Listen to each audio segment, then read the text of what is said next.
confident sila. Pero you know what? Not to be totally biased. I mean, yes, Just Chi Carl, I spent 1 season with them. Tapos nakapag-bond ako with them for AWC. But Arise is starting to be my new favorite.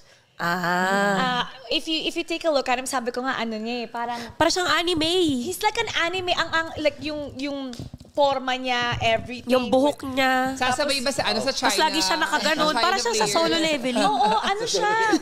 He looks like somebody from an anime that became a real person with the headphones. Pag pinicturan mo, parang alam mo, ikaw yung next na parang favorite ng mga girls Dadami or ang something. fangirls. Yeah. I think he's gonna be the new star.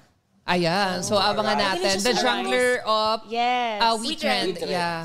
Which is team nila Doggy. Siya yung nagsabi, di ba, na kung iniisip na iba, hindi ako magaling, edi mas gagalingan ko pa. Pero pag magaling ako, edi thank you. He's really becoming